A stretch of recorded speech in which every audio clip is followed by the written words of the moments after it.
I never thought silence could be so loud until the moment she slid that red envelope across the dinner table. It was Christmas Day, a crisp, silent morning in the Sterling family's sprawling upstate New York manor. Twinkling lights wrapped around the banister like candy canes, reflecting off the polished mahogany. The rich scent of pine needles and cinnamon drifted through the house, blending with the buttery richness of baked ham and fresh dinner rolls. Eggnog shimmered in crystal glasses, carolers hummed low in the background, Nat King Cole crooning from a hidden speaker, creating a deceptive tableau of festive serenity.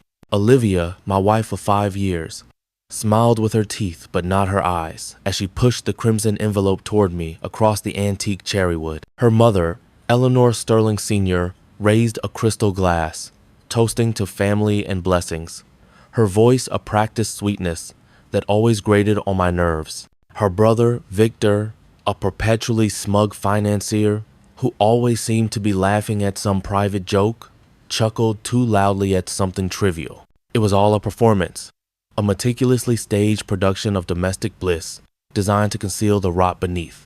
I looked at Olivia. She didn't blink. Neither did I. My fingers, steady despite the sudden ice forming in my veins, unfolded the flap slowly. The crisp paper crinkled, a sound disproportionately loud in the saccharine silence. One glance at the words on the page was all it took. The warmth of the room, the glitter of the decorations, the fake affection of her family collapsed into a single, frigid moment. Divorce papers. No warning, no fight, no tearful nights of arguments, just this. On Christmas Day, my 30th birthday, in less than 2 weeks. The irony wasn't lost on me. A tremor went through the room, not from me, but from the sudden, sharp, collective burst of applause. Her entire family. Her mother, her father, who had remained silent until now, a silent, menacing presence at the head of the table, her sister Eleanor, her brother Victor, all of them, clapping. My world imploded in that instant, replaced by a searing, white-hot rage that burned away the shock. I lifted my eyes, meeting Olivia's gaze. Her smile was triumphant now, cruel. She expected me to break, to shatter, to rage. She didn't know me at all. She never had. "Happy Christmas, Jason," she purred, her voice dripping with mock sincerity, a venomous sweetness. "I hope this frees you." The words were a knife, twisted in an already gaping wound.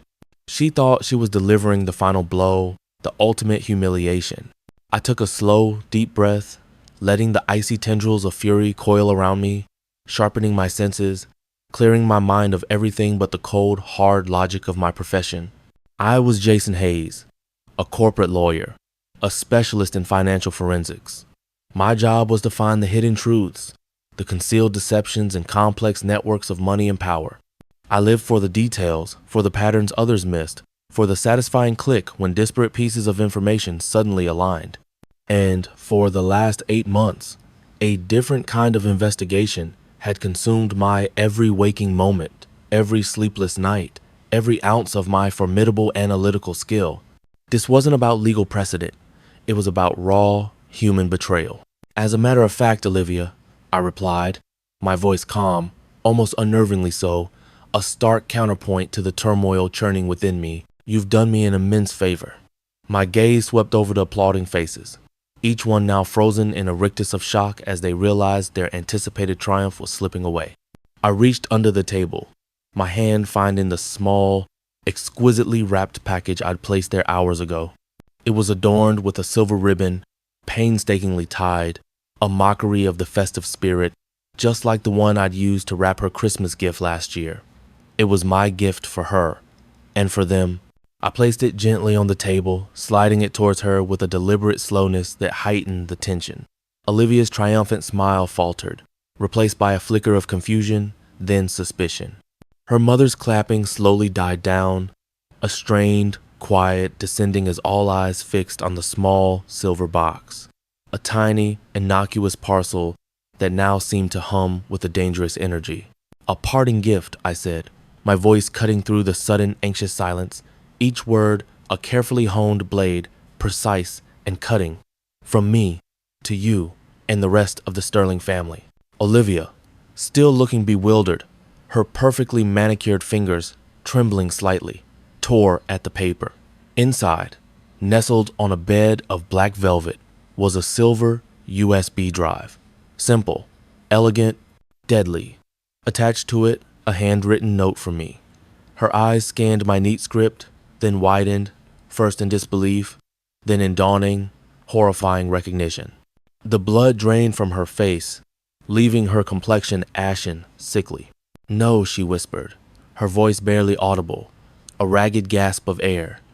She clutched the drive as if it were a venomous snake, its cold, hard surface burning her fingertips. "You wouldn't. You couldn't."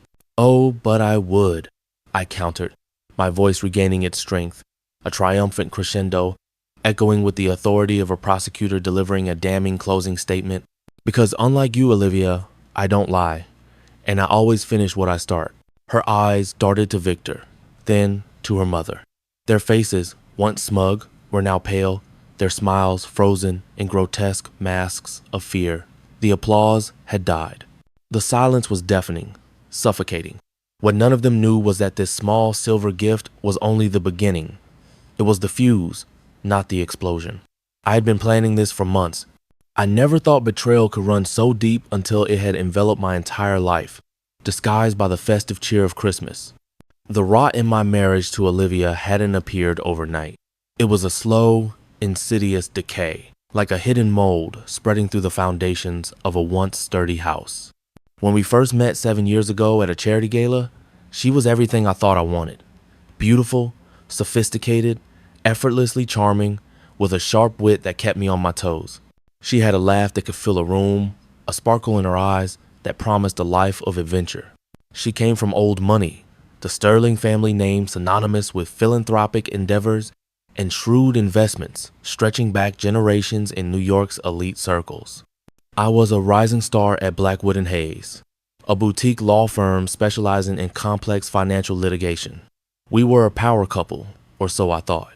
We moved into a stunning brownstone in a quiet, affluent neighborhood, the kind of place where old money whispered rather than shouted.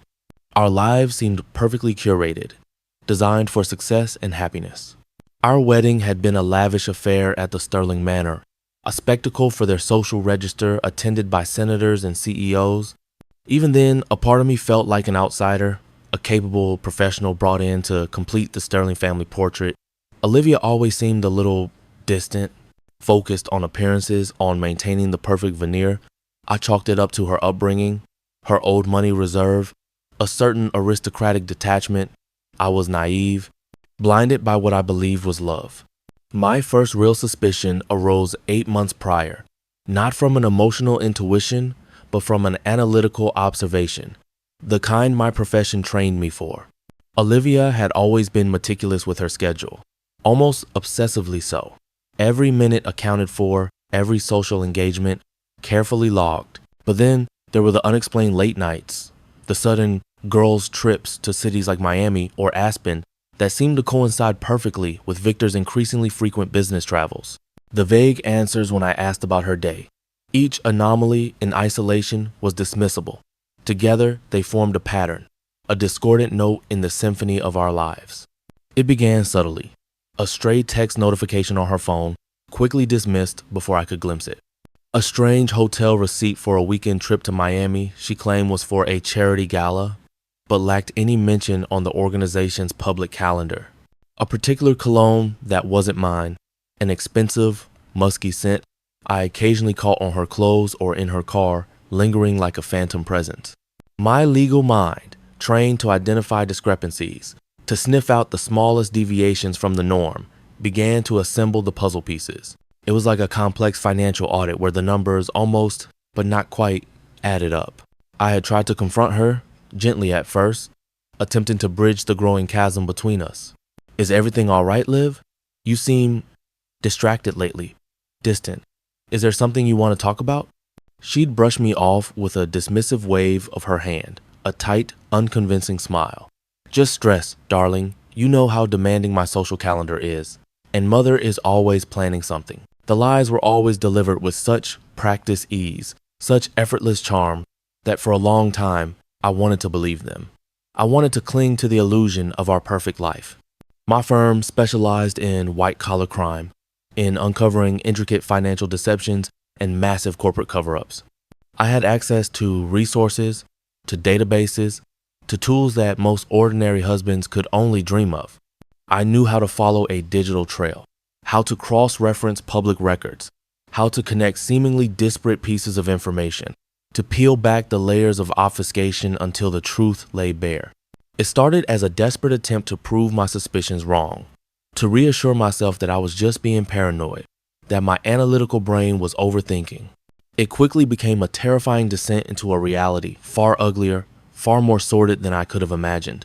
I started with the basics, discreetly accessing her phone records, cross-referencing them against Victor's, then their credit card statements, then hotel bookings, private jet manifests, car rental agreements. What I found was a sickening tapestry of deception, woven with threads of infidelity and cold, calculated lies. Weekends in secluded resorts under assumed names, dinners at high-end restaurants far from our usual haunts in New York, in cities where they thought they would never be recognized. It wasn't just a one-off mistake, a drunken lapse in judgment. It was a sustained, calculated affair. My wife and her brother, Victor Sterling. The man who had been my best man, the one who had toasted our happiness, who I'd broken bread with at every family holiday, was sleeping with my wife, his own sister-in-law. The revelation was a punch to the gut, a betrayal that shattered my world into a million shards, each one reflecting a grotesque image of my broken life. The pain was physical, a nauseating lurch in my stomach, a tightening band around my chest. But then, as I delved deeper, the professional came into play. The shock gave way to a cold, analytical fury. I started noticing other patterns, more unsettling. Victor, always the successful entrepreneur, had recently launched a new venture, Nexus Capital, a shadowy investment firm that operated with a baffling lack of transparency, its financial statements as clear as mud. Olivia, surprisingly, had started pushing me to invest my personal capital into it, urging me to use my firm's network to connect Nexus with new, high-net-worth clients. She'd even tried to subtly steer some of Blackwood and Hayes' largest clients, the ones with vast, complex portfolios, toward his firm. My investigative instincts, honed over years of exposing corporate malfeasance, flared. Why the sudden push? Why was Olivia so insistent on something so financially opaque, so aggressively secretive? The affair was deeply personal, a wound to my soul. But this felt like something more, something far larger, far more dangerous. I started digging into Nexus Capital, leveraging every resource at my disposal, careful not to leave a digital footprint that could be traced back to me or my firm. I tapped into secure financial databases, cross-referenced shell company registrations, and pulled up public records that few would ever connect. What I uncovered sent a chill down my spine that had nothing to do with marital betrayal and everything to do with systematic high-stakes criminality. Nexus Capital wasn't just opaque, it was a front. A sophisticated money laundering operation. A shell game involving complex offshore accounts. Phantom corporations registered in obscure island nations. And a vast, intricate network of corrupt officials and unscrupulous financiers. Victor, the charming, charismatic financier, was a key player in what federal investigators later dubbed the Blue Harbor Network, a vast criminal enterprise siphoning billions from unsuspecting investors and illegal enterprises across the globe. The Sterling family's old money, the meticulously cultivated image of generational wealth and philanthropy, wasn't as clean as they pretended. It had been systematically laundered and reinvested through this network, growing exponentially, shielded by layers of legal obfuscation and political influence. And Olivia, my wife, wasn't just an unwitting participant in her brother's scheme, she was actively facilitating it, using her position as a Sterling and my connections as a prominent lawyer. That's why she wanted the divorce on Christmas. She thought she could cut me out, sever my access to their network before I knew too much, taking my personal assets with her, and leaving me legally bound by marital confidentiality. She wanted to humiliate me, yes, but more importantly, she wanted to neutralize me, to silence me, to ensure I couldn't expose their web of lies. I confided in only one person, Mark, my closest friend and a senior partner at Blackwood and Hayes. Mark was a bulldog in the courtroom, sharp as a tack, but outside, he was a loyal, steadfast confidant, a man of unwavering moral compass. He had seen me through the darkest days after my parents' sudden passing, and I trusted him implicitly with my life, and now, with my sanity. "Jason," he'd said, his voice grave, almost a whisper, after I laid out the evidence of the affair and the initial links to Nexus Capital. We were in his soundproof office, the city lights shimmering beyond the skyscraper windows. "This is beyond messy. This is radioactive. This isn't just divorce. This is exposing a criminal enterprise with powerful connections." "I know," I replied, my voice tight, my hands clenched into fists.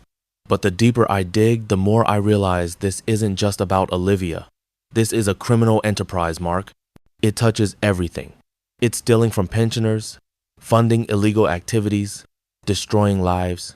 He'd helped me discreetly, leveraging his own contacts, verifying some of my findings, helping me to anonymize my digital footprint as I accessed sensitive financial records that would otherwise be impossible to trace.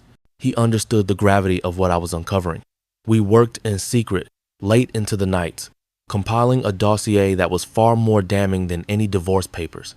It contained a meticulously assembled timeline, a web of interconnected transactions, shell corporations, and encrypted communications, all pointing directly to Victor Sterling, and, by extension, the deeper, insidious involvement of the Sterling family's finances, and Olivia's undeniable complicity. Every detail was cross-referenced, every claim backed by hard data. We built the case as if it were a high-stakes federal prosecution, because, in essence, that's what it was becoming. The plan for Christmas Day had formed weeks ago, a chillingly precise counterstrike. I knew they would attempt to humiliate me, to make a public spectacle of my downfall, to brand me as the failed husband, the weak link. Olivia had been particularly smug in the preceding weeks, dropping subtle hints about new beginnings and brave decisions. I saw the glint in her family's eyes, the barely contained anticipation, the collective hunger for my public humiliation. They thrived on drama, on power plays, on asserting their dominance. They expected me to be a victim. They didn't realize I was preparing a counterattack, a devastatingly precise surgical strike. The silver USB drive contained everything: encrypted files, scanned documents, screenshots of bank transfers, offshore accounts, wiretap transcripts, legally obtained through a source Mark connected me with, a private investigator working on a related but separate case. It showed Victor's involvement in the Blue Harbor network, his affair with Olivia, and Olivia's active role in soliciting funds and clients for Nexus Capital. It detailed the systematic embezzlement, the tax evasion, the money laundering operations that had fattened the Sterling family coffers for years, all under the guise of legitimate investment. It was a digital bomb primed to detonate. After that tense Christmas dinner, the silence I left behind was shattered not by my cries, but by their dawning horror. I slipped away from the Sterling Manor's suffocating atmosphere of fake sympathy and quiet triumph. I didn't wait for Olivia's inevitable meltdown or her family's furious confrontation. I had planted the seed of dread, and now it was their turn to watch it bloom into a nightmare. My real work was just beginning. The drive back to my lonely, suddenly cavernous apartment in the city was a blur. The snow had started falling, thick flakes swirling in my headlights, mirroring the chaos in my mind. The world outside blurred, but my internal vision became crystal clear. I barely remembered parking the car. I walked into the silent apartment, shed my damp overcoat, and pulled out my personal, encrypted laptop. The USB drive I had given Olivia was just a copy, a teaser. The original, along with multiple backups, was secured in a fireproof safe at my firm and another in a safety deposit box that only Mark and I could access. The full truth was locked away, waiting. I spent the next few hours meticulously cross-referencing everything, adding the final details from the past few days, preparing the comprehensive package for the federal authorities. My primary target wasn't just Olivia or Victor. It was the entire Blue Harbor network and the corrupt politicians and businessmen who shielded it. I was no longer just a wronged husband. I was a legal professional with a sworn duty to uphold justice. a man who had stumbled upon a conspiracy that dwarfed his personal pain and threatened the very fabric of the economy. 2 days after Christmas, I arranged a clandestine meeting. Not with local police, not with state authorities. This demanded a higher level of intervention, a federal response. I reached out to an old law school professor, a mentor who now worked in the Department of Justice's white-collar crime division. He connected me with Agent David Thorne, a seasoned FBI agent known for his relentless, almost obsessive pursuit of complex financial criminals. We met at a nondescript federal building in downtown Manhattan, a place that reeked of stale coffee and secrets, its gray walls seemingly absorbing all light and sound.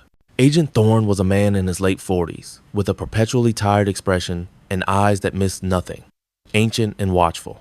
He listened patiently as I laid out the entire story, detailing the affair, Olivia's suspicious involvement with Nexus Capital, and the overwhelming evidence linking Victor to the Blue Harbor network. I provided him with copies of all my documented evidence, the financial records, the intricate communication logs, the photographic evidence of Olivia and Victor together in compromising situations, the precise trail of shell corporations and offshore accounts. I spoke with the detached precision of a surgeon performing a delicate operation, detailing the rot, the cancerous growth. He examined the USB drive, his expression unreadable, his fingers tapping a rhythmic pattern on the worn conference table. "This is comprehensive, Mr. Hayes," he finally said, his voice a low rumble, devoid of any obvious emotion. "Disturbingly comprehensive. You've gone to extraordinary lengths for a divorce case." "My wife," I replied, my voice devoid of emotion, a flat, hard statement, "gave me divorce papers on Christmas Day in front of her entire family who applauded. My husband instincts died that day. My lawyer instincts, however, kicked into overdrive. I only care about justice now, Agent." Agent Thorne allowed himself a thin, almost imperceptible smile, a fleeting crack in his stoic facade. "So this isn't just about personal vendetta, Mr. Hayes? This isn't a man scorned?" "Personal vendetta is a powerful motivator, Agent," I admitted, looking him squarely in the eye, my gaze unwavering. "But I'm a lawyer. I deal in facts, in evidence. This network, it's massive. It's draining capital, evading taxes, potentially funding illicit activities on a global scale. It transcends my personal pain. This is about protecting innocent investors, about upholding the integrity of the financial system, and frankly, about stopping a family of privileged criminals who think they're untouchable." He nodded, a flicker of something that looked like respect in his eyes. "Indeed, the Blue Harbor network has been on our radar for years. We've suspected Victor Sterling's involvement, but he's always been incredibly careful, insulated by his family's immense influence and a vast network of legal and political protection. Your evidence, Mr. Hayes, could be the key to cracking this wide open. This is precisely the kind of evidence we needed from someone on the inside, someone with intimate knowledge of their methods." He warned me about the dangers. Victor Sterling was not just a financier. He had connections in dark places, a network of powerful and ruthless individuals who wouldn't hesitate to silence anyone who threatened their operation. "Expect surveillance, harassment, attempts to discredit you," Agent Thorne cautioned, his voice grave, his gaze piercing. "Your life will become very complicated very quickly. Your safety will be our primary concern, but you must be vigilant." I braced myself for the storm. It began almost immediately. My phone, previously silent except for work calls, began buzzing with unknown numbers, hang-ups, and recorded messages of white noise. My email inbox was flooded with spam, then increasingly aggressive threats, vague but menacing, promising professional ruin and personal exposure. My online presence was barraged with fake profiles and negative comments, attempts to discredit my professional reputation. My social media accounts were targeted, filled with humiliating and fabricated posts designed to paint me as unstable. I started noticing unfamiliar cars parked near my apartment, their tinted windows hiding unseen eyes, their engines idling quietly for hours on end, a constant, unsettling presence. One evening, I returned home to find my apartment door ajar, a chilling realization that someone had been inside. The lock, a high-security deadbolt, had been expertly picked. Nothing appeared to be missing. No valuables taken, no drawers rifled through. But a single red envelope, identical to the one Olivia had given me on Christmas, lay on my coffee table. Inside, not divorce papers this time, but a single playing card, the Queen of Spades, often associated with betrayal and a dangerous, vengeful woman. A clear message. They were watching. They were warning. They knew I was serious. And they were playing a high-stakes, deadly game. I called Mark immediately, my hands trembling slightly as I recounted the incident. They're escalating, I told him, describing the break-in and the chilling Queen of Spades card. This is getting dangerous, Jason, Mark said, his voice grim, betraying a fear I rarely heard from him. This isn't just intimidation anymore. This is a direct threat. We need to move faster. I've already discreetly reached out to our firm's top security consultant, a former Special Forces operative. He's putting together a comprehensive plan for your protection.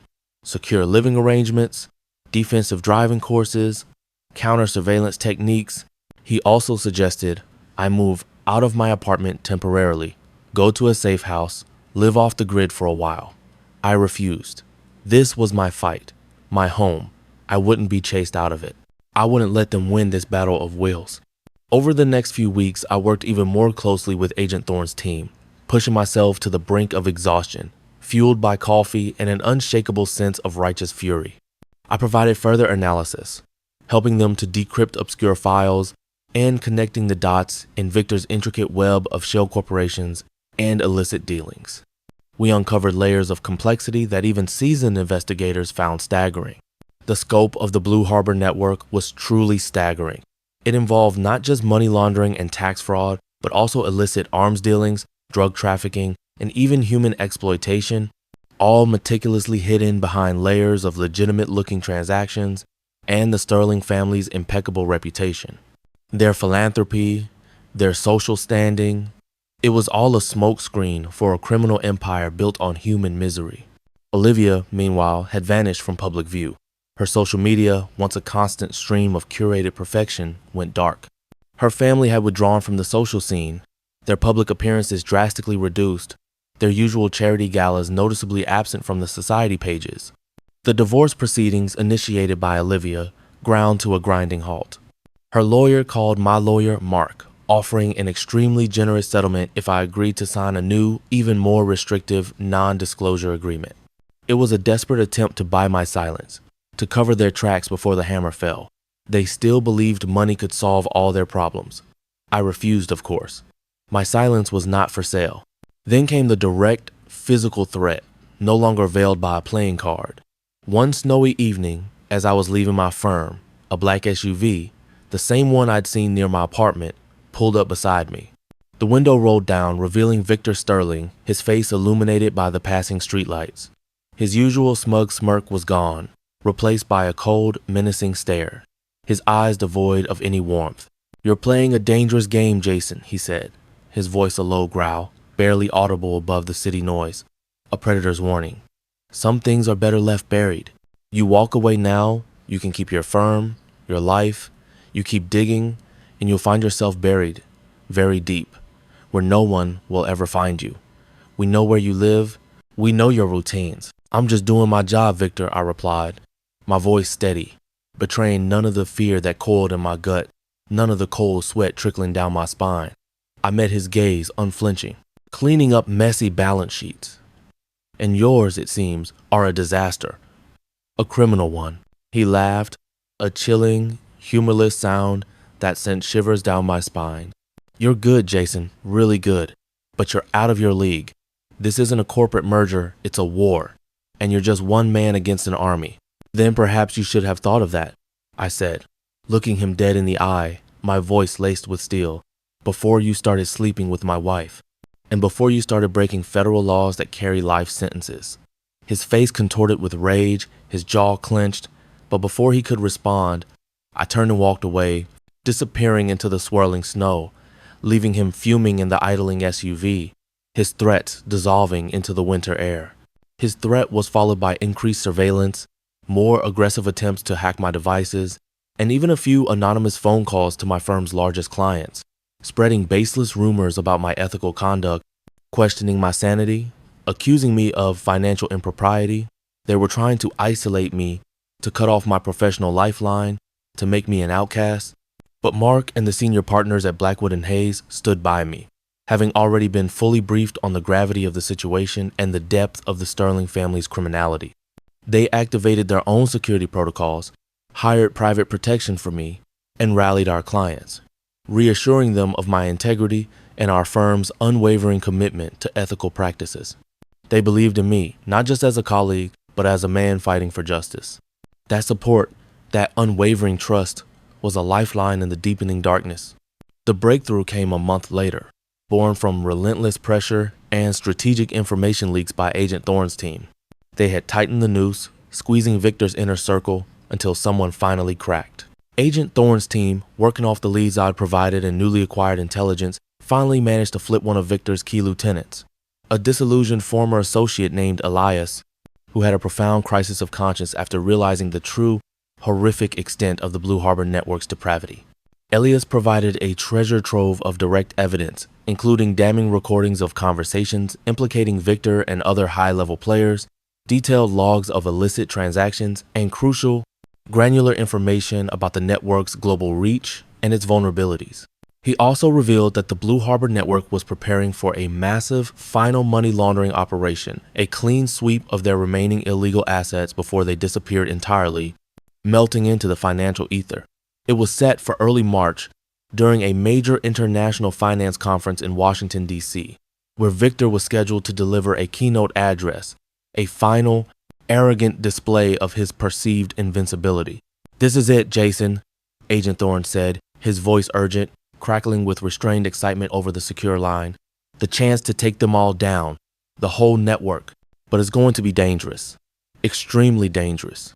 We need you on the ground, helping us identify specific targets, providing real-time financial analysis, confirming every transaction as it happens." I didn't hesitate.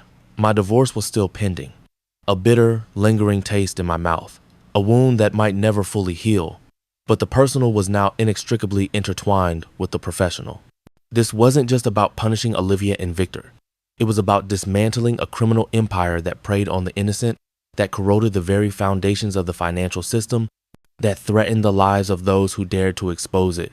This was about justice, pure and unadulterated. The Washington, D.C. Conference Center was a hive of activity, a swirling vortex of global finance, its opulent ballrooms and gleaming marble halls filled with the world's financial elite. Under the guise of attending a legal symposium on international trade law, I moved through the crowds, my eyes scanning, my mind sharp, every sense heightened. I was connected to Agent Thorne and his team via a secure earpiece, my presence a ghost in their midst. Victor Sterling was everywhere, a celebrated speaker, networking with powerful figures, shaking hands, charming potential new victims, completely unaware that his world was about to come crashing down in a spectacular implosion. He radiated an arrogant confidence, a sense of invincibility. The sting operation was meticulously planned, down to the second. Using Elias's inside information, Agent Thorne's team had identified the specific hotel suite in a high-end DC hotel where the final, massive money laundering transactions would occur, a secret command center hidden in plain sight. My role was critical: to provide real-time verification of the accounts, to confirm the transfers were happening, and to help identify any last-minute attempts by Victor to divert funds or shred digital evidence. I was the financial eyes and ears on the ground, the expert who could decipher their complex digital dance. As I navigated a crowded reception, my gaze caught a familiar figure, Olivia. She was with Victor, her arm linked through his, her smile radiating charm, her laughter tinkling, perfect accessory to his power. She looked thinner, her eyes a little too bright, a little too hollow, but she was still playing her part, the elegant, complicit partner in his criminal charade. She didn't see me. Not then. I slipped away, a phantom in the crowd, my focus entirely on the mission. As the prearranged signal came through my earpiece, a seemingly innocuous phrase dropped into a general announcement over the PA system. I activated my secure laptop, hidden in a discreet satchel. The screens lit up with a flurry of financial data, accounts being accessed, large sums being transferred across continents, across different currencies, through a bewildering array of intermediaries. It was happening. The final, desperate sweep. Confirmation, Agent Thorne. I whispered into my mic, my voice steady despite the adrenaline coursing through my veins. They're executing the final transfers. Multiple offshore accounts. Millions moving by the second. The Blue Harbor network is live. Got it, Jason. Initiate phase 2. Target in sight. Suddenly, plainclothes FBI agents, previously blending seamlessly into the conference crowd, moved with swift, coordinated precision. They converged on Victor Sterling, who was in the middle of a private conversation with a high-ranking dignitary, a smug look on his face. Victor Sterling, one agent said, his voice crisp and authoritative, cutting through the murmuring crowd like a knife. You're under arrest for financial fraud, money laundering, and racketeering. You have the right to remain silent. Anything you say can and will be used against you in a court of law. Chaos erupted. Victor's face went white, his eyes wide with a dawning terror, his carefully constructed facade crumbling in an instant. Olivia screamed, a raw, primal sound, her elegant composure shattering, replaced by pure, unadulterated terror and disbelief. As agents swarmed the room, securing computers and detaining other individuals involved in the operation, Olivia's eyes met mine across the crowded, chaotic room. Her face, contorted with rage and disbelief, was a mirror of her family's expression on Christmas Day, only magnified 100-fold. You! She shrieked, her voice raw, tearing through the commotion, shrill and desperate. You did this! You ruined everything! You're a monster! I held her gaze, a deep sense of calm settling over me, a quiet satisfaction. No, Olivia, I replied, my voice clear and resonant, loud enough for her to hear, loud enough for the agents to hear, a final, unyielding truth. You ruined everything. I just cleaned up the mess, and now justice will be served.